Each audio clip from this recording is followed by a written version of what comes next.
Hello and welcome to the first episode of the BKP Creator Club podcast. I am really excited to be launching this podcast. A solo podcast is something that I've actually considered for a while, and for the most part, that's what this is going to be. A solo podcast where I discuss different topics about content creation, photography and video, my business in general, all of those kind of topics and adjacent things. Occasionally, we will have guests, as I kind of see fit, as it kind of makes sense, especially about different topics that maybe I'm not the strongest in, or just being able to get other people's opinions. I definitely want this to become more of a community and not just me, always talking and stuff like that. I'd love there to be a back and forth conversation, whether that's in the comments or by having other people on. So I'm really excited about the idea of a podcast, and this first episode is something that I've wanted to talk about for a while, and I threw up some ideas on Instagram the other week, and this one won the poll, and it was about how to find opportunities as a beginner photographer and videographer. But before we get started in that, I just wanted to say that this podcast is actually going to be coming out every single Sunday. So whether it's just me by myself or other people, you'll have an episode every Sunday, and I'm really excited about some of the episodes that we have coming up. This podcast is probably going to be anywhere from between like 15 to 30 minutes-ish. I am a long-winded talker, and so you'll find that maybe sometimes we'll go over, but that's kind of the idea, kind of what you can expect, some of the topics and things like that. And like I said, I'm really excited, and we're going to hop into today's topic. So finding opportunity as a beginner creative, specifically photographer and videographer. I've been doing photo and video work for almost 10 years now. I started as a photographer when I was back in high school, and then I very quickly picked up video. And one of the things that you do find, especially after I got out of high school and then I was done with, I didn't have an immediate, creative circle around me. It was kind of like, okay, what now? And luckily I went to college and I got a degree in computer programming. And so after that, that's kind of when I revisited photography. And it was a thing of like, okay, well, what if I'm going to pursue photography or video, what avenues should I actually take?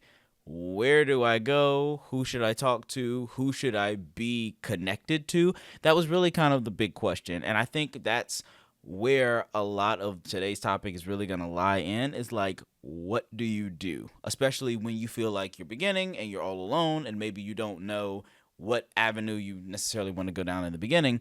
I feel like those are really the big thoughts that end up, clouding your every move, honestly, as a beginner. And so there's a couple of things that I wanted to talk about from that angle. First off is recognizing the opportunities that you have in your everyday life. So if you are in the same country as I am, it's America, hello, you have so much opportunity that we oftentimes take for granted. First off, we have the ability to kind of just do as we please with, freedom. Yay. And in having that, you really get the chance to explore unlike other ways. And I think a lot of times our own self-inflicted, insecurities and stuff like that take over to where we kind of put ourselves in a box that doesn't actually really exist. As photographers and videographers, every aspect of existence can be filmed. Every aspect of existence can have photos taken of it. Anywhere from nature to people to businesses to creative arts to visual things. Everything has an opportunity. And so if you don't know what you actually want to do, I would just start by capturing a little bit of everything as you can. For example, when I was first starting, and a lot of photographers when they first start, if you don't have people you can actually take photos of, a lot of what we'll do is we'll go out into nature and we'll start with nature photography. That is actually a really good thing to do, even if you never end up taking photos of nature on down the line once you actually figure out what you want to do. Because one, nature doesn't move. Like trees, mountains, like all they don't move. So you don't have to get really good at practicing, fast motion and adjusting for motion blur and all those things or whatever. You can start slow. And so that can help you, one, build skills and build, a portfolio, maybe not of the exact thing that you want, but it allows you to build some skills with things that are not moving without needing to constantly find someone. If you know that your thing is, I want to shoot people, what aspect of people? Do you want to do headshots? Do you want to do sports? Do you want to do, there's literally tons of things you can do. There's people who do everything. And so finding specifically and narrowing down what type of photography or video you want to do. And I'm always going to bounce between that photo or video. I was a person who started with photography, and then even in high school, when I was doing video on the side, video was kind of more of a side thing. Like photography, I always felt like was kind of like my main thing. Video was just like, yeah, you can tell more story, like watch it. But photography was always my main focus until probably like 28, no, but not probably like 20, I'd say probably like 2021. That's when I really started taking video more seriously as like a main focus of my business. But I'm always going to throw both in there because honestly, the path to succeeding in both is very similar, especially when you're first starting out and when it comes to finding opportunity. If you can narrow down what types of things you actually want to be photographing, that will let you know what paths you need to go down to find opportunity, because even though everything can be photographed, the opportunities that are there for a nature photographer are not going to be the same as opportunities that are for people who want to work with businesses or people who want to shoot events or people who want to do this, that, and the other. So understanding what kind of photographer or videographer you want to be is probably the most important thing before you can even understand opportunity. For example, like if I knew that I wanted to be a painter, but someone came up to me and offered me a scholarship to go study sports medicine, that's a great opportunity, but it has nothing to do with me. So in the same way of, what you're considering, it's like, all right, if I know what avenue I want to go down, then you can more accurately identify what is an actual opportunity. So knowing where you want to go is really the first step. A lot of people have problems with figuring out, like, getting specific in like their niche in photography and video. I was one of those people who never wanted to niche down in any way. I remember back in like 2021 or something like that. It was a real big thing for me because I was having like more meetings and stuff like that, especially trying to work with more businesses, and I got some real harsh criticism from someone telling me basically that my website and the way that I had things laid out at the time was not appealing to business owners because it wasn't focused around business. And at the time, I couldn't really see what they were saying. And even now to this day, I don't necessarily agree with how they said it, but the point that they were probably more trying to get at is it's going to be easier for you to grow if you have more of a focus that other people can anticipate when they come in. It's okay if you want to shoot everything. I am one of those people where I still shoot everything, but I don't advertise everything. And that's part of the difference. If you focus on showing people what you want to shoot, that will also bring some of the opportunities to you. Niching down can help you, even though it seems like it's restricting, the opportunities that you may have. It allows you to grow in one specific avenue over time, even if you do want to shoot other things. No one can stop you from shooting family photography if you decide you want to work with businesses. You can still do that on the side. You just don't have to show that to the world to be known as the family photographer if you want to be in business. That's the avenue that I've kind of gone down. You can book all kinds of shoots with me, but some things you just have to contact me directly for because you're not going to find it listed as prominently on the website or other things like that. So knowing where you want to go is probably one of the most important things you can do when it comes to understanding opportunity, because then it helps you understand, is this opportunity actually for me? That's just the easiest way to do it. The next thing that you kind of want to focus on after you know where you want to go is surrounding yourself with people who align with where you want to go and what kind of things you're looking to do. Now, in general in life, this is just a good idea, and there's actually a future podcast episode that is going to talk all about people and the circles that you hold and the importance of community and all of that, because that's a super big thing for me, because my life has genuinely been changed specifically by the connections that I've made. And when I go back and look at my life, it's kind of wild, actually. Like, wow, if I hadn't have met this one specific person at this one specific time, my entire life would be like very different right now. So it's weird. That's happened to me on multiple instances, and we'll go into that on in another episode. But I think surrounding yourself with people who align with where you know you want to go. For example, if I know that I want to be a person who works with businesses to create content, which is what I do, it doesn't make sense to me to go to open mics all the time and hang out at open mics and spend all my time with super creative people and never once associate with business owners. Now, there's nothing wrong with going to open mics, but that's not where your ideal clientele is. So if you know that, hey, I eventually want to be working with people who are most likely at networking events, sounds like you should get yourself to some networking events and just talk, even if you don't have anything to offer at that point, because your portfolio is not there or you barely have any work or whatever.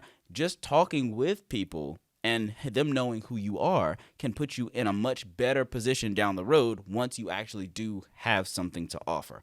There's tons of free events. There's even paid events, because sometimes you have to invest in the things you want to do. But there's tons of free networking opportunities, including just events that are like community-based events that you can assume, some like-minded people might actually be, in this specific place. Also, understanding that your friends and family are not always going to be the people who purchase from you. I know a lot of times when people start an endeavor, the thing that they'll immediately do is hop on their Facebook page and announce things to their family and friends and be like, hey, if you know anybody who's doing this, such and the other. A lot of the times, your family and friends love what you're doing, but they are not your ideal clientele. And that is something that I've learned over time, just because when I started in photography and stuff like that, when I made my personal, when I had my personal account and then I moved to my business account and stuff like that, you kind of realize the stuff that I'm posting does not pertain to Becky from high school. She doesn't have any it doesn't matter to her that I'm posting headshots and stuff like that. None of that matters. It doesn't matter. My Aunt Susie would love, to give a like to this event that I posted, but that has nothing to do with her. So a lot of times it really is also understanding sometimes the people that are in your current circle, there's nothing wrong with them. They're just not your target audience for the things that you're doing. And so you have to change the people around you and that you're associating with to better line up with the opportunities that you're going to find. Whether, like I said, that's free events, that's paid events, that's connecting with people on social media, that's trying to just connect with lower, people, say, you eventually want to be working with the bigger bosses at different places like that. Maybe it's just connecting with the people who are in the lower jobs beneath there, just connecting to have, be on somebody's radar and different things like that. Maybe that's the way to go rather than trying to get to the very top. But finding the people who are in line with where you want to go is going to be one of the most important things. I'd say the next most important thing would be stay prepared, or be prepared. Stay ready, so you ain't got to get ready. That's one of the biggest slogans that people say.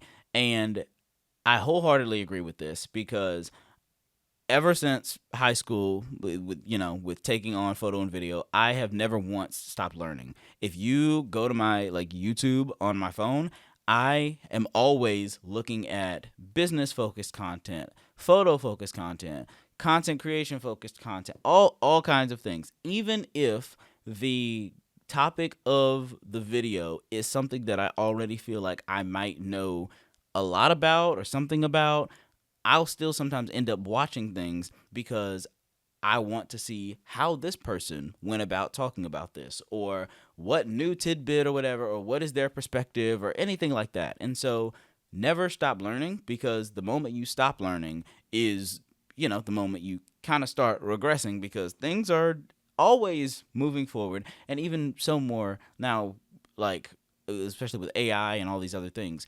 The more things move forward and the more you stop learning, the farther behind you actually are, even if you were kind of up to date like 2 weeks ago.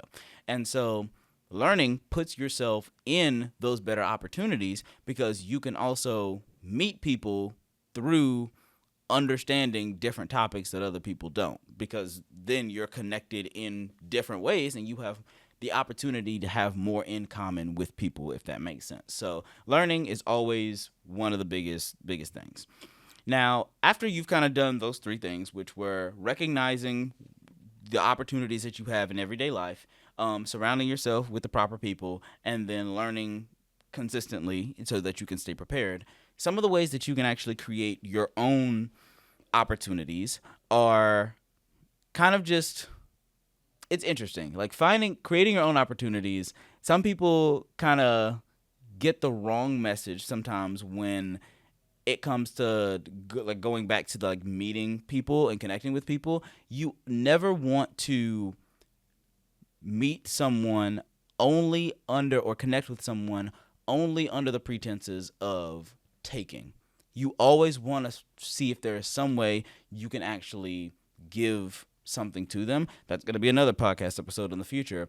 Probably inside of that same one, when it comes to like dealing with people in your circles and stuff, understanding the value that you can actually provide to someone. That's one of the big things too, is if you can provide value to people in seeking to find opportunity, that will get you a longer way. Because even if the thing you eventually want to happen, which may be business, whether it be providing someone with photos or video services or anything like that, even if that thing isn't here now, finding a way that you can be of help to someone now, in the future, that may come around and benefit you, just from you being genuine and trying to actually provide value, not necessarily to just like have a greater purpose in mind. Just being a good person, basically. Don't go into things trying to manipulate. Just go in intentionally trying to connect, provide value, and seeing where things go. But a couple of the ways that you can actually provide opportunity, I've already mentioned. One of them is networking events. Looking up on the internet networking events near me, looking at Eventbrites that are coming up, like events on Eventbrite that are coming up. A lot of them are business focused events, conferences that may be affiliated with a specific group, like for a specific group of people. But sometimes there's just a lot of free business events or paid business events, like I said, but they're not that expensive, and they actually kind of line up with what you would be looking for if you're trying to, go down a specific path. And I know I'm focusing specifically on the people who are trying to work with businesses or business opportunities, but there's lots of other ways. For example, I mentioned earlier that if you were trying to work with businesses, then you might not want to go to open mics. However, if your goal is to work with more artists and creatives, you should absolutely every week find yourself at minimum one open mic. A great story is that I used to go, this was back in 2019, I believe, 2018 and 2019. Every Monday for like a couple of months straight, there is a local spot here in Charlotte called the Evening Muse. I used to go to the Evening Muse for their Monday night open mic every week, and I would go and sit front row. I would take pictures of all of the performers that I thought were good. I would go up to them afterwards, and I would give them the photos, sometimes for free. Sometimes I would charge, like a couple bucks a photo or something like that. And that is one of the ways that, one, I built my portfolio, and two, I got to know people within the Charlotte comedy scene. And then from there, I was able to leverage with a local bar to actually be able to do headshots for some of the comedians who, did comedy regularly there. And then I was able to leverage my way into shooting other events in relation to that bar, because I had filmed or done photos for like some of the comedians there. And then I was able to, move to other types of events. And then that connected me to some of my biggest clients today. And so open mics can be a very valuable way, even if comedians and musicians and stuff aren't your immediate target audience. If you have absolutely no photography, no one at an open mic is probably no one. Ask if the vibe isn't right, but almost no one at an open mic is going to have a problem with you taking pictures. It's almost always going to be appreciated, encouraged, because a lot of creatives all in other avenues also don't have a lot of money to do things. So if you're showing up for a free service, literally just trying to experiment and do things, there's no risk to them. So if you do great, cool. They got some good photos. You could either give it to them for free, for some photo credits, or you can charge them after per photo, because then they see how good they look, and then they didn't have to hire you beforehand. You're charging after the fact. So boom, there you go. And it's giving you more connections in the future and giving you some of that community that you can then begin to use to make other connections and other opportunities. So open mics are definitely, I don't feel like they're as slept on now when it comes to photo and video, especially with COVID having kind of rocked everybody's world. And now, like the Evening Muse, they put up their own cameras during COVID. And so now they're able to get photos and video of you during your set. So nowadays, that might not work as well for me. Like, I couldn't rock up and be like, hey, I'll film your set for $5. They're like, yeah, they'll do that from the back already now. But before COVID, that would have been a really good opportunity for me if I just showed up to an open mic with my camera and said, hey, all the comedians are here, $5 to record your set. And then it gives you something in your portfolio. And then the next time you come around, be like, hey, $10, $15. You climb it up until you, find, okay, we've hit our limit here or something like that. Or until you find other opportunities in connection to those things that you've already done. Maybe then the club wants a promo video because they see you here every time with your camera. And it's like, oh, hey, what are you actually doing with any of that footage? Like, can we get some leverage? Can we do like an interview maybe? Can we talk about... There's all kinds of opportunities you can do just by showing up, being prepared, and being ready. So open mics, definitely a great idea. Networking events, definitely a great idea. Also, in the same vein of providing a no risk or a low risk offer to people, if you do know specifically who you want to work with, like you want to work with businesses or you want to work with anybody, we'll just say businesses, and you don't really have a good in with any businesses, one thing you can do is you can go to them, and working for free is something that is very touchy on between certain photographers and videographers, because some of the more experienced people say you should never work for free, and then I feel like they're not really thinking about how when they started, it was very hard. And if you never had to do work for free, that is a very privileged thing. That is very convenient thing, but that's a very privileged thing to do and to have happen to you, because a lot of times the opportunities just don't present themselves in the same way for everybody, and sometimes you do feel like you have to work for free. I am of the mindset of it is okay to work for free if you are strategic about it. If you're going to work for free, try and make the free work to someone who was never going to book you in the first place. So, for example, if I am someone who knows that I want to be a headshot photographer, and I know that there's tons of realtors out here who would love to have updated headshots, and they have the ability to pay for headshots and stuff like that. Or these younger people who have businesses who understand social media, I'm not going to go to them. What I'm going to do is I'm going to go to someone 55 or 60 and over who probably is not prioritizing a lot of photo and video stuff to their benefit. And I'm going to go to them and I'm going to say, hey, could I give you a free headshot, or could I give you a free, interview, free anything like that, just to get, some experience? That person, it might not even be online as far as social media and stuff like that. They were never going to find you. So you're not really losing out on business who could have come to you from seeing your work, because they probably were never going to see your work anyway. So that's one way to make sure you're not missing out on future money by giving it to someone who would have came to you anyway, for free. Another way to do it, if you don't want to go that route of going to someone older or someone who may not have been your target audience to begin with, then approach someone who is your target audience, who probably would have given you money, and say, hey, I am a beginner photographer, I'm a beginner videographer, and I don't have a lot of experience, but I have a lot of knowledge in what I do, and I know that I could produce something really great for you, whether that's headshots, a commercial, whatever. Say, how about we do this? We can pick a day, pick a time, I will shoot X, Y, and Z for you for free, and if you like what this is, how it turns out, you can give me X. So you're postponing all of the risk until you're removing all of the risk, and you're postponing all of the payment until after they see the value that you're actually going to provide. You still get to create a really cool thing. If for some reason the thing doesn't turn out how you want to, or they're not pleased with it, they don't have to pay for it. You still were able to create something that you can then show another person. If you feel it's great but they didn't like it necessarily, then cool, you have another thing for your portfolio.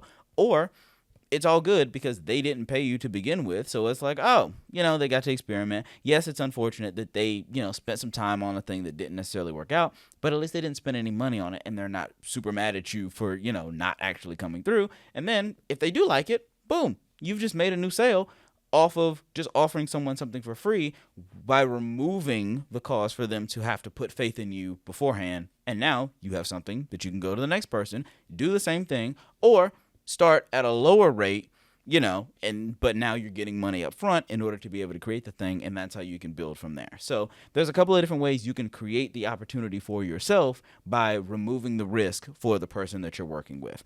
That's something that I have utilized a little bit, not that much, but honestly, one of the biggest ways that I utilized it was through those open mics that I charged, a couple of people for after the fact. They didn't ask me, they didn't know me, and so instead of asking them if I could take their photo, I just did it and then showed them after, and their curiosity and their interest in the thing that I captured, that's what eventually won them over. So there was really, no risk to begin with because they didn't even know I was going to do it. But the only difference is you would have to approach them to ask and, see if you could actually make that thing happen. But I think that's the biggest thing about that is connecting with the right people. And it goes back to connections, connecting with the right people and knowing who you can approach in order to be able to, make those kind of connections happen.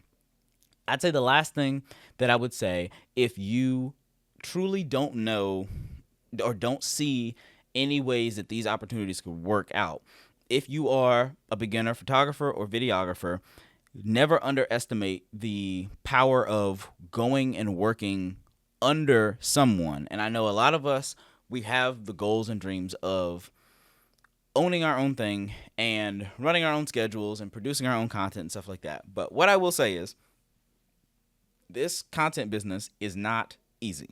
Running your own company, doing your own thing, working for yourself is not easy. And jumping into it totally fresh, especially if you are extremely inexperienced, is not how I would actually advise you to do things.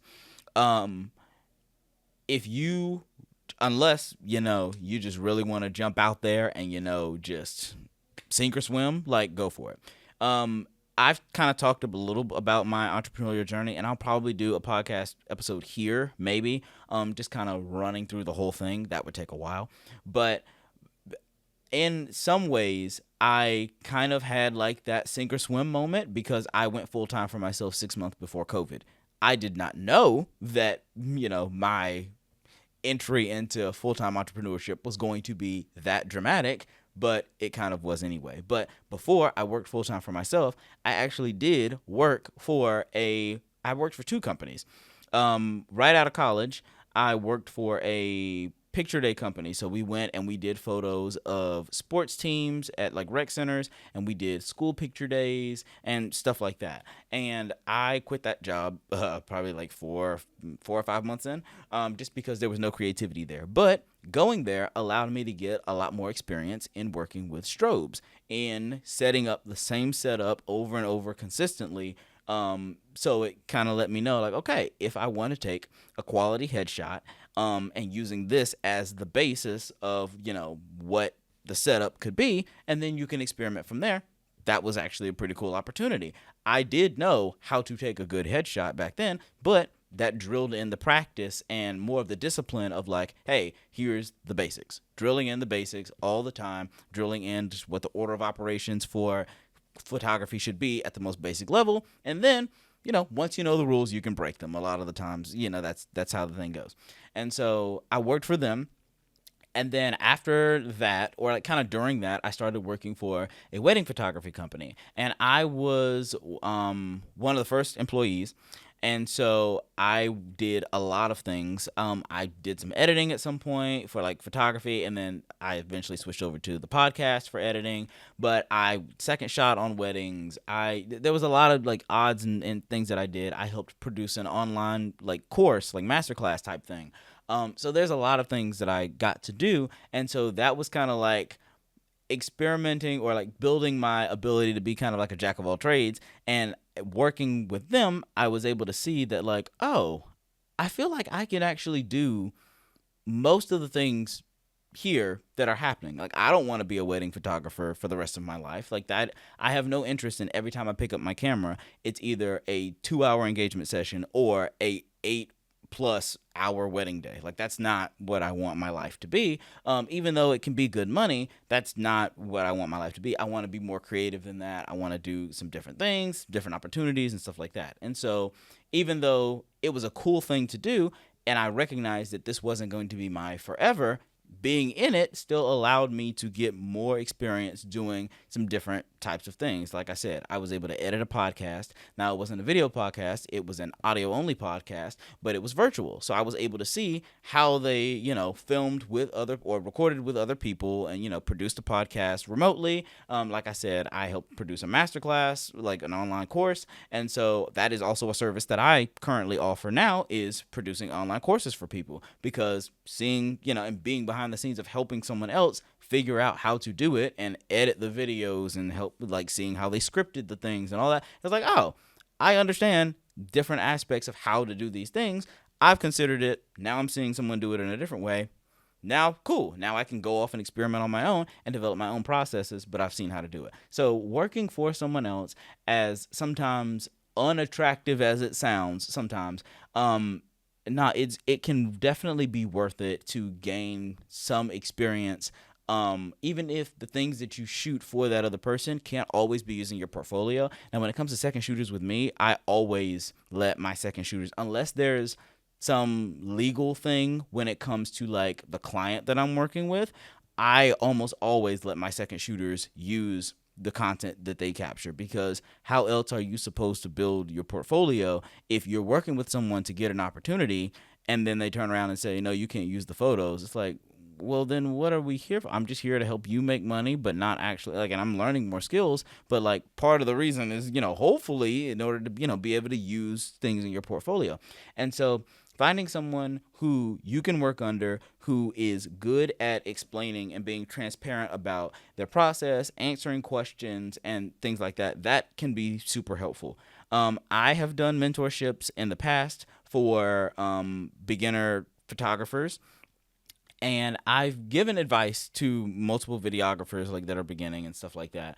But I, as of right now, don't have a full up and running mentorship program. I have one person who, actually I have two people that I'm kind of like mentoring, through some different things, like on some casual meetings and stuff like that. But I have yet to reopen my mentorships. But when I do, you guys will be the first ones to know. So stay tuned for all that. If you are a beginner photographer or videographer interested in just learning from someone, even if it's through video calls, maybe not necessarily coming to shoots and stuff like that, maybe you just need an audio call or two or a video call to help you understand the basics of like, hey, how did you go about this, or what made you shoot this in this way, or any of that stuff.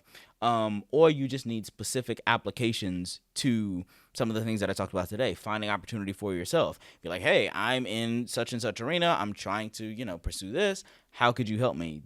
It's always good to get contextual advice. And so that's one of the things that mentorship is great for, whether you get that from someone who you are working for, or you're paying someone, to have these one-on-one meetings and conversations, or you're getting to come behind the scenes. With the mentorships that I've done in the past, I allowed my students to come behind the scenes with me on different shoots, or they plan a shoot and then I work with them to be able to get them the best quality content on their shoot. So they're shooting and I'm there advising how they should do these things, or, where you should move your lights, or have you thought about this angle, or thought about this shot or this pose and stuff like that. So I've done it in the past. I will be opening it back up in the future at some point. So like I said, you guys will be the first to know, but that is pretty much the last main thing that I have when it comes to opportunities for yourself is sometimes it works to take a step back and just be like, hey, I have a little more learning to do. It goes back to the learning aspect. I have a little more learning to do,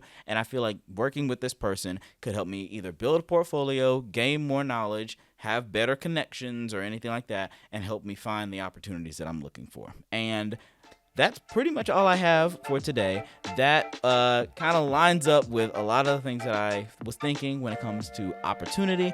If you have any other thoughts on any of the things that I talked about today, or you have any additional things, ways that you could find opportunity as a beginner photographer or videographer, drop that in the comments below, and share this podcast with anyone that you know who is considering getting into photography or videography, whether you're, a parent or a grandparent and you have a kid or someone else who's interested in that, or you got a friend, or you're in college and you know somebody who's studying photography or video. Like, send it over to them, because I feel like these conversations are good to have. And like I said, I want these to be conversations. So in the comments below, let me know your thoughts. And until next time, good luck.